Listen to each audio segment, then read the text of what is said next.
Fala pessoal, tudo certo? Começando mais um vídeo aqui no canal e hoje a gente vai falar de um assunto interessantíssimo, na verdade importantíssimo pro planejamento da fazenda e principalmente para esse período que a gente está passando agora, entrando na transição, tendo uma seca logo aí na frente, e eu quero conversar com vocês sobre um assunto muito interessante. Como que a gente ajusta a venda com a produção de forragem? Então, como que eu faço esse fluxo de saída de animais dentro da fazenda ao longo do ano para casar com a minha produção de forragem?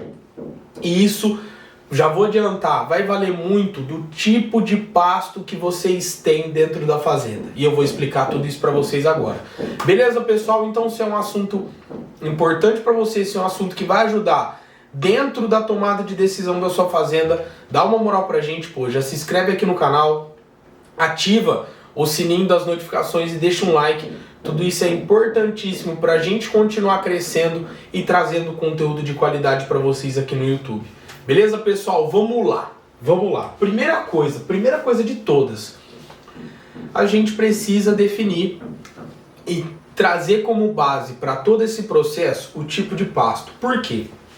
Se a gente pega uma braquiária, ela produz, ao longo do ano, 60% de forragem na chuva e 40% de forragem na seca. Agora, se a gente pega um pânico, uma mombaça, por exemplo, ela produz 80% na chuva e produz 20% na seca. E com um adendo muito importante aqui na seca. Se for uma seca de temperatura baixa, ela trava a produção. Se for uma seca de temperatura mais alta, ela ainda consegue produzir esse pouquinho. Mas aí depois a gente entra num problema hídrico, mas é mais ou menos isso, tá? Vamos trazer para isso aqui, ó. Isso aqui é extremamente difícil, tá? Isso aqui é extremamente difícil. Por quê? O problema dele produzir 80% de matéria seca nas águas é que a variação da taxa de lotação dele durante o ano é muito grande. Então, a gente pega cenários onde nas águas eu consigo trabalhar com de 2 a 2,5 OA por hectare, até cenários onde eu trabalho com 0,5. Então, como que eu trago uma fazenda dessa lotação para essa em questão de meses? Impossível, tá? Então, para quem tem essa característica de pasto, aqui no estado de São Paulo só tem uma solução, ou nos estados do centro-sul, tá? Só tem uma solução. A gente precisa produzir forragem, tá?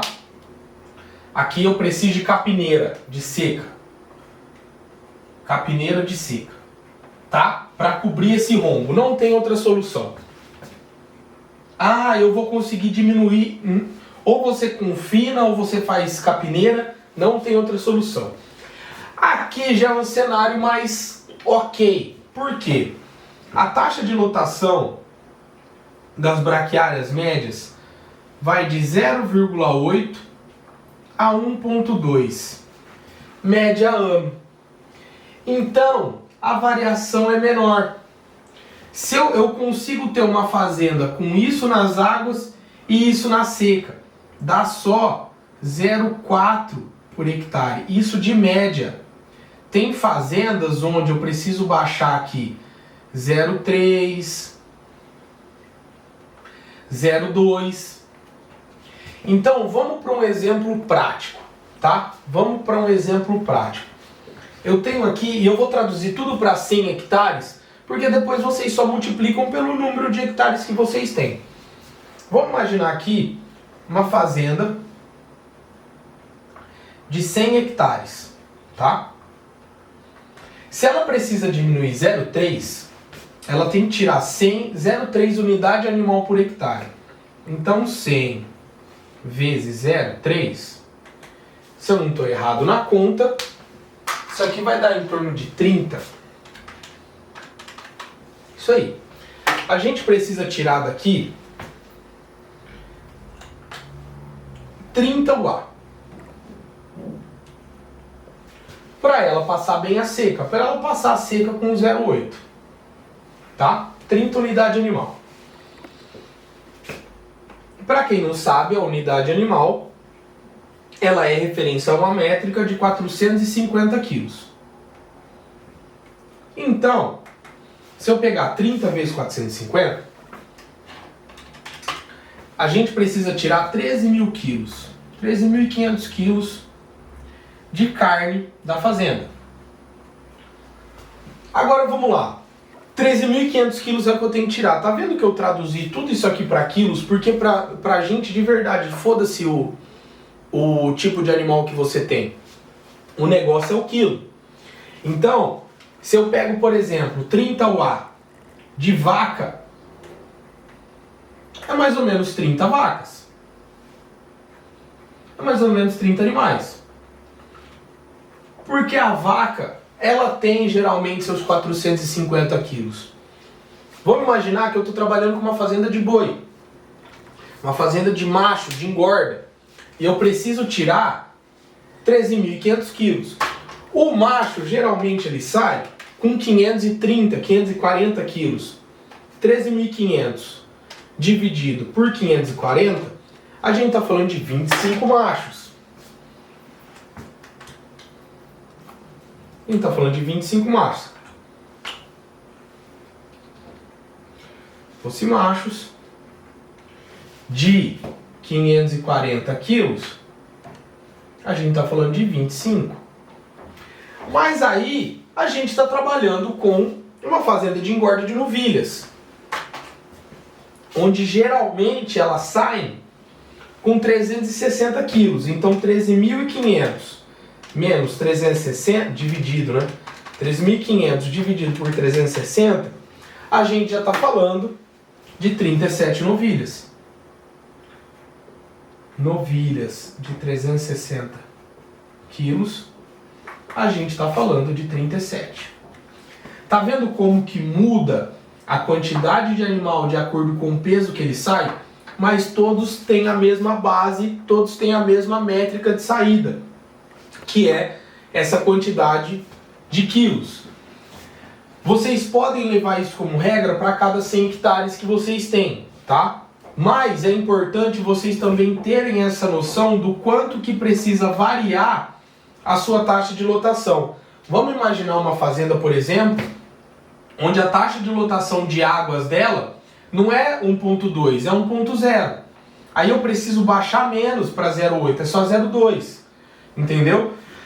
Então isso aqui diminui.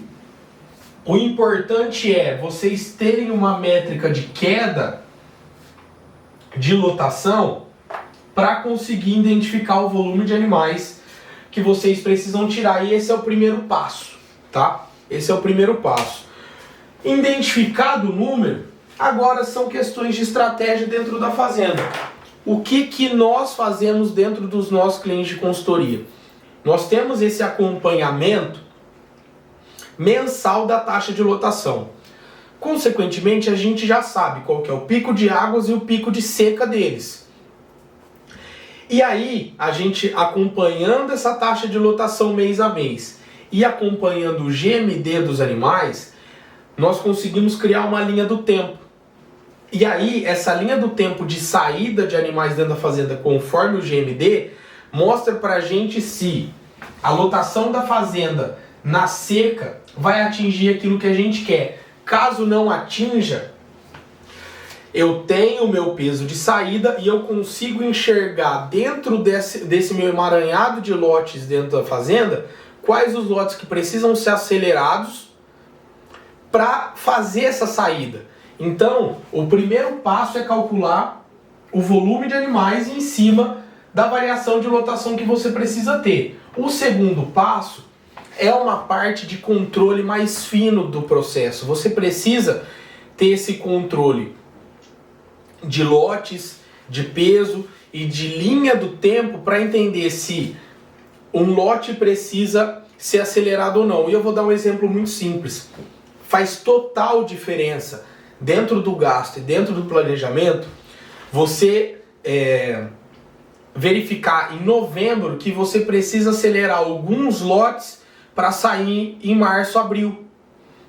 Se você identifica isso em fevereiro, o volume de dinheiro gasto para compensar esse tempo que você perdeu de 2, 3 meses é muito maior. Então isso faz muita diferença de caixa.